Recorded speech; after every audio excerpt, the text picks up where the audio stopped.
उत्पादनमा पनि राम्रो अनि बिक्री पनि राम्रैसँग गइरहेछ। महिनाको चाहिँ 30-32 हजारसम्म बिक्री भइरहेछन् सर। पहिला त अब हामीलाई गाह्रो हुन्थ्यो, त्यति प्रचार पनि थिएन है। अनि हामी उत्पादन गर्ने बेला पहिला आफ्नै गाउँघरमा अहिले थोरै गइरहेछ। शुभ अशुभ काममा दुइटैमा हाम्रो दुना टपरी गइरहेछ। अनि बाहिर पनि अब प्रचार भइसकेपछि हामीलाई अझ योचोटि पुरानै गाह्रो भइरहेछ सर। हामीले बकाबक उत्पादन गरिरहेछौँ। पहिला सालको पात टिपेर पनि कति कमाउँथे, सालको पात टिपेर पनि के गर्लान् यिनीहरू भन्ने कुरा काटिरहेको थियो सर। आजकल वा त्यहाँबाट पैसा टन्नै हुँदो रहेछ, हामीले पनि गर्न पाए भए हुन्थ्यो। अझै पनि गरिरहेछन् कि सालको पात टिपेर पनि हामीले एउटा जोड लुगा हाल्न सक्छौँ, हामीले पनि साल यहाँ माथि के अरे लाखा लगाएर पनि आफ्नो समस्याहरू टार्न सक्छौँ भन्ने अवस्थाका भइसक्यौँ सर। थोरै बजार जानु पऱ्यो पनि, मार्केट जानु पऱ्यो भने केही किन्नु पऱ्यो भने अब 700को हुन्छ वा 800 हुन्छ, त्यसरी पैसा माग्नुपर्ने अवस्था पनि थियो मेरो। त्यसपछि यो ट्रेनिङसँगै लिएपछि मैले यो तरकारी खेती गरेपछि कसैसँग माग्नु परेको छैन। म घर आफै चलाउँछु सर।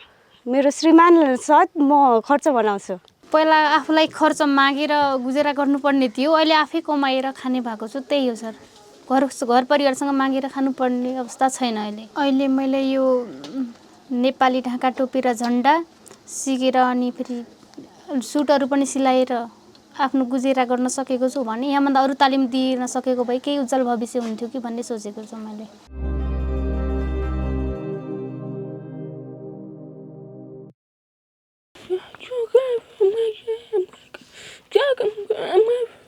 पहिलाको समस्या धेरै थियो क्या। अरू समस्या पहिलाको समस्या त अब कसो थियो पहिलाको समस्या। अब बोलाउन छिने बोल्छ बरी त्यति हल्का बोल्न पनि सक्दिनँ, सुन्न पनि सक्दिनँ। सुन्नका लागि इयरफोन पाएको छ, छात्रवृत्ति पनि दिएको छ। पढ्नमा राम्रै सुधार छ। पहिलामा पढ्न सक्दै थिएन, आर्थिक अवस्था कम थियो। मेरो ड्याडी हुनुहुन्थ्यो न, ड्याडी 7 वर्षमा हराउनु भएको थियो। त्यही पढ्नलाई किताब किन्न नि गाह्रो हुन्थ्यो, स्कुल ड्रेस किन्न नि गाह्रो हुन्थ्यो। अनि पढाइमा पनि असफल हुन्थ्यो। अनि पहिला छात्रवृत्ति पाउन साथै न मेरो पढाइलाई पनि सहज भएको छ। अनि छात्रवृत्ति पाइसकेपछि स्कुलको फी, स्कुल ड्रेस सबैमा सहज भएको छ मलाई। वार्षिक 12,000 जुन छात्रवृत्ति चाहिने यसमा दिएको छ।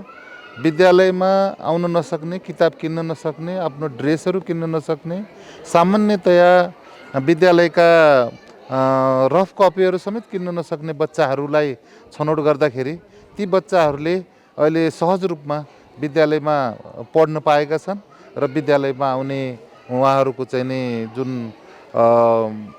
इच्छा थियो त्यो पनि चाहिँ नि यसले एउटा राम्रो गरेको छ। र विद्यालयमा ती विद्यार्थीहरू यदि यो परियोजना लागू नभएर उनीहरू त्यो यदि पैसा नभएको भए सायद तिनीहरू पढ्न पनि छोड्थे होलान्। त्यसैले यो अत्यन्तै राम्रो भएको छ।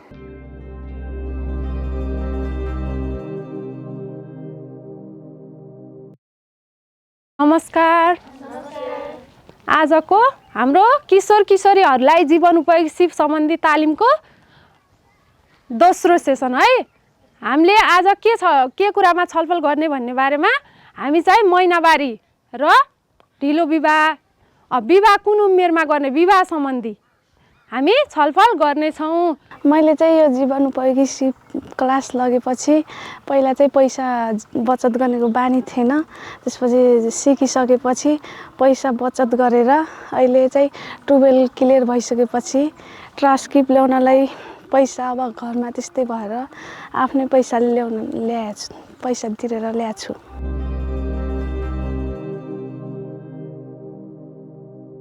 किशोर अवस्थामा नै बच्चा पाउनु भनेको त खतरा हो। त्योबाट बच्नको लागि त तिनीहरूले त्यो साधन प्रयोग गरेका छन्। त्यो चाहिँ धेरै राम्रो भइरहेछ। अनि त्यसपछि महिनावारी भयो। महिनावारी अनुसारमा के खानुपर्छ, हाम्रो किताबहरू पनि छन्, तिनीहरू लगेर अनि त्यसपछि पढेर त्यो किताब फिर्ता गरेर त्यसो गरेर अनि त्यहाँबाट नजानेका कुराहरू हाइलाइट गरेर सोध्ने पनि आएका छन् भाइ बहिनीहरू। पहिलेको भन्दा त कम छ। के अरे गर्भधारण गर्ने बरु साधनहरू प्रयोग गर्ने छ किशोर किशोरी, तर गर्भधारण गर्ने चाहिँ कम छ। अझ सेफ एबोसरमा पनि आएका छन्। त्यसपछि साधन चाहिँ लामो साधन प्रयोग गर्ने, केही ग्याप गर्ने त्यो चाहिँ गरिरहेछन् अहिले चाहिँ।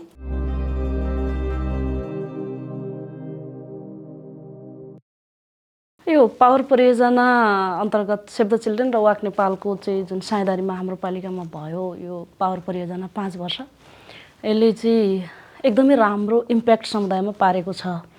यो लघु उद्यमीहरू चाहिँ धेरै युवाहरूलाई लघु उद्यमसँग जोडेको छ र चाहिँ बालबालिकाहरूलाई चाहिँ पढाइको स्तर सुधार गर्नका लागि विद्यालयहरूमा क्याचअप कक्षा गरेर हाम्रो गुणस्तर सुधारमा पनि यसले चाहिँ हामीलाई राम्रो सहयोग गरेको छ र धेरै 175 जना विद्यार्थीहरूलाई चाहिँ छात्रवृत्ति दिएर विपन्न विद्यार्थीहरूलाई उनीहरूलाई पढाइलाई निरन्तरता दिनका लागि पनि चाहिँ यो परियोजनाले राम्रो सहयोग गरेको छ। त्यसैले समग्रमा भन्नुपर्दाखेरि चाहिँ पावर परियोजनाले हाम्रो पालिका र यो सरकारलाई हाम्रो नगरपालिकालाई चाहिँ हामीले गर्नुपर्ने कतिपय चाहिँ कामहरू सहकारी मार्फत घुम्तीको चलाएर पनि तपाईँको बच्चाहरूलाई युवाहरूलाई चाहिँ सहुलियत दरमा चाहिँ ऋण दिएर उनीहरूले आफ्नो जीविकोपार्जनमा सहयोग पारेको छ। एकल महिला बालबालिका र चाहिँ युवाहरूलाई लघु उद्यमसँग जोड्ने र विद्यार्थीहरूलाई चाहिँ पढाइमा निरन्तरता दिने कुरामा यसले चाहिँ एकदमै योगदान गरेको छ।